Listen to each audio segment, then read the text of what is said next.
प्यारे मसीह विश्वासियों, जय यीशु की प्रस्तुत है 30 मार्च 2021 के बाइबल पाठ। पहला पाठ नबी इसायास का ग्रंथ अध्याय 49 पद संख्या 1 से 6 तक से लिया गया है। पाठ का मूल वाक्य है, मैंने तुमको राष्ट्रों की ज्योति बना दिया है, जिससे मेरा मुक्ति विधान पृथ्वी के सीमांतों तक फैल जाए। दूरवर्ती द्वीप मेरी बात सुने, हे दूर के राष्ट्रों कान लगाकर सुनो। प्रभु ने मुझे जन्म से पहले ही बुलाया, मैं माता के गर्भ में ही था जब उसने मेरा नाम लिया। उसने मेरी वाणी को अपनी तलवार बना दिया और मुझे अपने हाथ की छाया में छिपा लिया। उसने मुझे एक नुकीला तीर बना दिया और मुझे अपने तरकस में रख लिया। उसने मुझसे कहा, तुम मेरे सेवक हो, मैं तुम में अपनी महिमा प्रकट करूँगा। इस प्रकार प्रभु ने मेरा सम्मान किया। मेरा ईश्वर ही मेरा बल है। मैं कहता था, मैंने बेकार ही काम किया है, मैंने व्यर्थ ही अपनी शक्ति खर्च की है। प्रभु ही मेरा न्याय करेगा, मेरा पुरस्कार उसी के हाथ में है।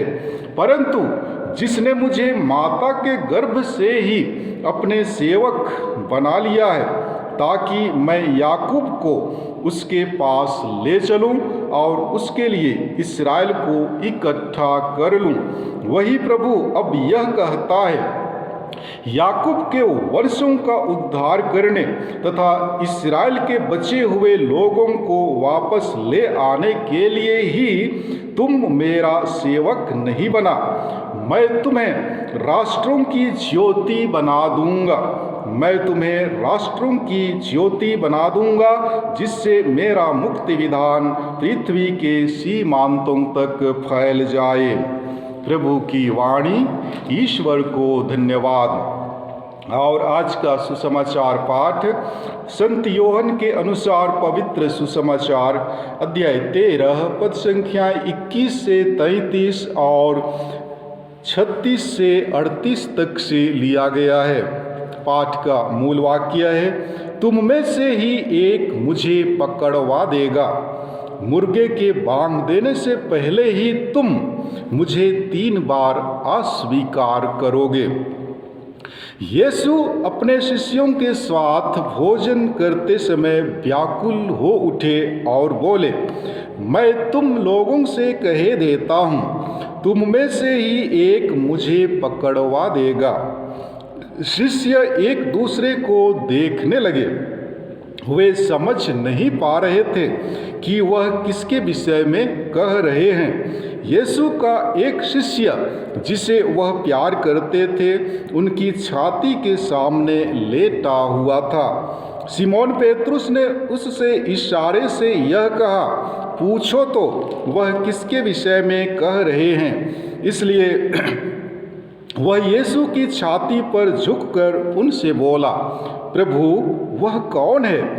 यीशु ने उत्तर दिया, मैं जिसे रोटी का टुकड़ा थाली में डुबो कर दूंगा वही है। और उन्होंने रोटी डुबोकर सिमोन के पुत्र यूदस इस्करियोती को दी। यूदस ने उसे ले लिया और शैतान उसमें घुस गया। तब यीशु ने उससे कहा, तुम्हें जो करना है वह जल्दी ही करो। भोजन करने वालों में से कोई भी नहीं समझ पाया कि यीशु ने उससे यह क्यों कहा। यूदस के पास थैली थी, इसलिए कुछ लोग यह समझते थे कि यीशु ने उससे यह कहा होगा कि हमें पर्व के लिए जो कुछ चाहिए वह खरीद लेना अथवा गरीबों को कुछ दान देना। टुकड़ा लेकर यूदस तुरंत बाहर चला गया। उस समय रात हो चली थी। यूदस के चले जाने के बाद यीशु ने कहा, अब मानव पुत्र पुत्र महिमान्वित हुआ और उसके द्वारा ईश्वर की महिमा प्रकट हुई। यदि उसके द्वारा ईश्वर की महिमा प्रकट हुई तो ईश्वर भी उसे अपने यहाँ महिमान्वित करेगा और शीघ्र ही उसे महिमान्वित करेगा। बच्चों, मैं और थोड़े ही समय तक तुम्हारे साथ हूँ। तुम मुझे ढूंढोगे और मैंने यहूदियों से जो कहा था अब तुमसे भी वही कहता हूँ। मैं जहाँ जा रहा हूँ वहाँ तुम नहीं आ सकते। सिमोन पेतरुस ने उनसे कहा, प्रभु, आप कहाँ जा रहे हैं? यीशु ने उसे उत्तर दिया, मैं जहाँ जा रहा हूँ वहाँ तुम इस समय मेरे पीछे नहीं आ सकते, तुम वहाँ बाद में आओगे। पेतरुस ने उससे कहा, प्रभु, मैं इस समय आपके पीछे क्यों नहीं आ सकता? मैं आपके लिए अपने प्राण दे दूंगा। यीशु ने उत्तर दिया, तुम मेरे लिए अपने प्राण दोगे? मैं तुमसे कहे देता हूँ, मुर्गे के बांग देने से पहले ही तुम मुझे 3 बार अस्वीकार करोगे। प्रभु का सुसमाचार। हे ख्रिस्त, तेरी स्तुति हो। प्यारे मसीह विश्वासियों, आज के पहले पाठ में नबी ईसायास के द्वारा हम प्रत्येक को ईश्वर कहते हैं कि जन्म के पहले से ही जब तुम माता के गर्भ में थे मैंने तुमको चुन लिया है। मैंने इसलिए सृजन किया है कि तुम इस संसार में ज्योति बन सको और तुम्हारे द्वारा ईश्वर का मुक्ति विधान इस पृथ्वी पर प्रकट हो सके। लेकिन मानव इस संसार में ईश्वर के प्यार को भूल गया। ईश्वर ने मानव को अपने सदृश बनाकर संसार की सारी चीजें उसके हाथों में सौंप दी। फिर भी मानव उसके असीम प्यार को समझ नहीं पाया और उसकी आज्ञाओं का उल्लंघन किया। ईश्वर अपने मुक्ति विधान को प्रकट करने के लिए नबी ईसायास की तरह हमको चुन लिया है। ईश्वर की योजना हम सबके लिए अलग अलग है। ईश्वर ने हमारी परिस्थिति के अनुसार हम प्रत्येक को अलग अलग सेवा कार्य सौंपा है। क्या हम ईश्वर की योजना पहचान कर अपने सेवा कार्य को तत्परता से निभाने को तैयार हैं? इन्हीं के द्वारा ईश्वर अपनी महिमा प्रकट करना चाहता है। हम सब ईश्वर के हाथों नबी ईसायास की तरह एक हथियार हैं। जी हाँ, ईश्वर की दृष्टि में सभी लोगों का जीवन मूल्यवान है। वह सभी लोगों के लिए एक विशेष बुलाहट निर्धारित करता है। वह उस व्यक्ति के द्वारा इस संसार में अपनी मुक्ति योजना को पूरा करता है। ईश्वर की वचन की घोषणा करना, रोगियों की सेवा करना, दुखियों को दिलासा देना, पापियों को सुमार्ग पर लाना, समाज में शांति और न्याय की स्थापना करना, इन सभी कार्यों को ईश्वर हमारे द्वारा करते हैं। अतः ईश्वर को हमारी आवश्यकता है। वह हम में से प्रत्येक को कहता है, तुम मेरी दृष्टि में मूल्यवान हो और महत्व रखते हो। मैं तुम्हें प्यार करता हूँ। किंतु हमें अपने बुलाहट को पहचानना है और ईश्वर की इच्छा पूरी करना है। यदि हम अपने जीवन की कोई परवाह नहीं करते हैं तो हम गुमराह हो जाते हैं और अपना जीवन खो देते हैं। आज के सुसमाचार में हम यूदस और पेतरुस के विषय में पढ़ते हैं। ये दोनों व्यक्ति यीशु के शिष्य हैं। यीशु ने अपना अनुसरण करने के लिए उन्हें बुलाया है, किंतु उनके इस बुलाहट के जीवन में बहुत समस्याएं हैं। यीशु में विश्वास करने को लेकर संघर्ष कर रहे हैं।